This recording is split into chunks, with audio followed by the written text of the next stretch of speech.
We don't know exactly what was hit. We don't know if there were any casualties, but certainly we have been hearing regular booms. We also heard air defenses going off, and we're trying to find out more details as to what the exact target was and whether anyone was hurt as a result. And now, Aaron, after we arrived back, we did see a statement that has been put out by an umbrella group of Iran-backed militias inside Iraq claiming credit or taking responsibility for that attack on the airport. We have also heard today, though, Aaron, interestingly enough, that at least 4 militia members of these Iran-backed militias in Iraq were killed in strikes. And certainly there's a sense across the whole of Iraq that things are very quickly escalating, very tense. And of course, you asked earlier on about those Americans who we now know were killed in action. We are finding out some more details, but we have been cautioned that until the next of kin have been notified, we should not release any details explaining or identifying them or how they were killed or where they were killed, Aaron. All right, Clarissa, thank you much. The incredible human tragedy unfolding in so many places and so many families as we speak. Our way that we came in here was circuitous because there's essentially, this is a stunning moment, right? No air travel anywhere in the region. It's not as if it's just going to snap and turn back on. World's busiest airport shut down in Dubai.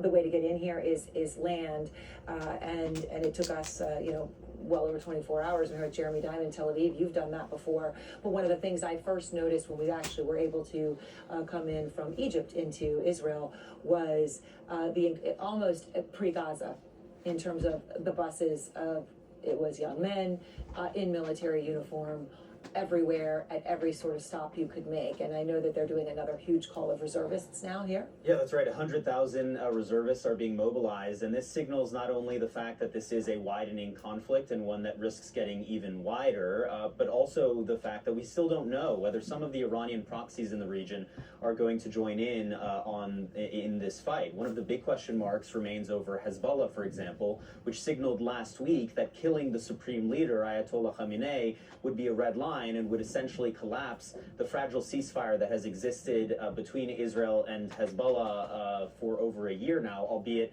with a very large number of violations and many Israeli strikes, in particular in Lebanon. So that is one of the questions, maybe one of the reasons why they are calling in so many more reservists. But certainly Israel is preparing for this to be a days-long campaign. We've heard the Israeli Prime Minister and other officials talking about the fact that this is going to continue until they get the job done. I think there's a question mark about exactly what that means. We know they're trying to create... What is the job? They're trying to create the conditions for regime change. Does that mean the strikes continue until regime change has been achieved? Or is there some other benchmark that they will lay out there, especially as we're hearing, these grumblings about whether President Trump will eventually talk to the new leadership in Iran, whether there is the possibility of any ceasefire discussions there. But certainly for now, these strikes are going to continue for days, and that also means that Iran's strikes here are also going to continue. Yes, as we've heard. And of course, as you point out, the IDF, quick to say how many they've eliminated, what they say 48 leaders, which would almost sound as if there is no leadership. But of course, the Iranian president is still alive, perhaps the former supreme leader's son, right? It is just extremely unclear who's in charge, what the power vacuum is. We don't know. All right, Jeremy Diamond, thank you very much. And of course, Jeremy here in Tel Aviv has been, indefatigably covering this. I want to go now to the former NATO Supreme Allied Commander, CNN Senior Military Analyst, Admiral James Stavridis, also partner of Carlyle Group, the international investment firm. So, Admiral Stavridis, I want to start here in... Obviously, this is a moment where you are just seeing, it's unprecedented, it's stunning, it's across a region, it is even more than a regional war, obviously, at this point, United States involved. But now you have American soldiers dead, which could be a transformational point. How do you see this? First and foremost, I think the strikes are going to continue for some number of days, if not weeks. Clearly, you were just discussing quite correctly with Jeremy the idea of what is the job we're trying to accomplish here. And pretty clearly at this point, it's regime change. Whether there's an off-ramp, Aaron, to at least talk to whatever the new leadership looks like remains to be seen. But Point one, plan on continuing strikes. Point two, the Iranians are going to try and close the Strait of Hormuz right in the center of the map you're showing. That's 25% of the world's oil that goes through there. So look for oil prices to go up significantly. And point three, the Iranians will not only seek to close that strait, they're going to continue to expend their inventory, their ballistic missiles against the targets that you are dodging yourself personally in Tel Aviv. So that's kind of the predicate.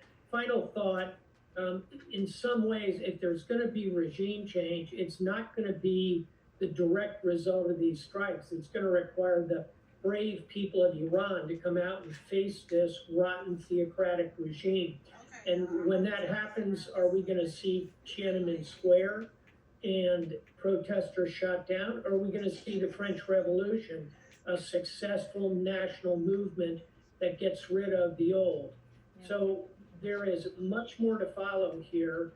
And I am, above all, holding those American servicemen and their families in my thoughts and prayers. Yes. You know, it is so hard to understand, not just through the opacity with which we cannot see into what's really going on in Tehran right now, the question marks, but also, Admiral, what damage has really been done physically, right? There's a lot of embellishment, there are some facts, there's bellicosity, and it's very hard to tell the difference between the three, right? So we have satellite images that we've just gotten in that shows significant damage at multiple military bases in Iran. Then you have Trump coming out and talking about how the Iranian Navy is on the floor of the sea and essentially eliminated. How much can you see what the reality is right now? I mean, we also hear that Iran has thousands of missiles that it can still fire, and it could, if it continued to use them appropriately, it could overwhelm U.S. missile defenses if it's able to do so over a certain period of days. What really is the situation here as you see it? When I put my commander's eye on this thing, and I think back, for example, to the 2011 war in Libya, in which, as Supreme Allied Commander of NATO, I directed 25,000 strikes. We hit and serviced 6,000 targets. What I'm seeing is a very comprehensive campaign across the spectrum of military targets, military industrial complex, and naval forces, the latter being most important to take out in order to keep the Strait of Hormuz open. Aaron, we're going to do, I'd say, another 24 hours plus of strikes, and then I think you'll see a pause for battle damage assessment. CNN and other outlets are on top of this, looking at satellites, but our U.S. military satellites are even more precise. So look for a real evaluation, probably 24 hours from now. It's a lot of damage. Yeah, and we've yet to see the full range of the capabilities. There was, one comment today from the foreign minister in Iran that I found a bit startling, sort of saying, well, the units that are making the decisions about where to strike, right, as if it was coming unit by unit from the Iranians as opposed to any sort of functioning full, command and control. That was the implication of what he said. It's unclear if that's exactly what he meant. There is so much uncertainty about exactly who is dead, right? Some we know for sure, Admiral, some we don't, right? You'll see reports that Khamenei's likely successor, his son, was killed. That does not appear to be true from everything that we've learned. So where do you think this goes? I mean, they've got a process where there's a leadership council and you form that, and they did that, and then you name this, and is any of that functioning? The original set of actors, I think, are no longer part of the board. So what is happening now in U.S. intelligence centers, literally there are screens with the faces you are showing right now with big red X's through them.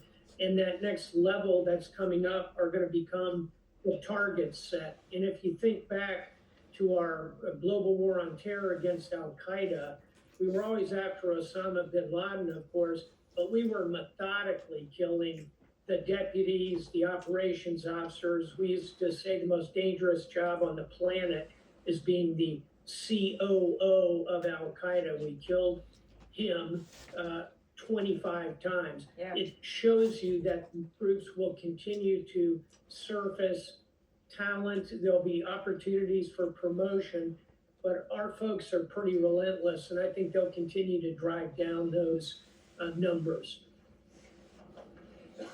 All right, Admiral Stavridis, I always appreciate your time. Thanks so much from us. We appreciate it.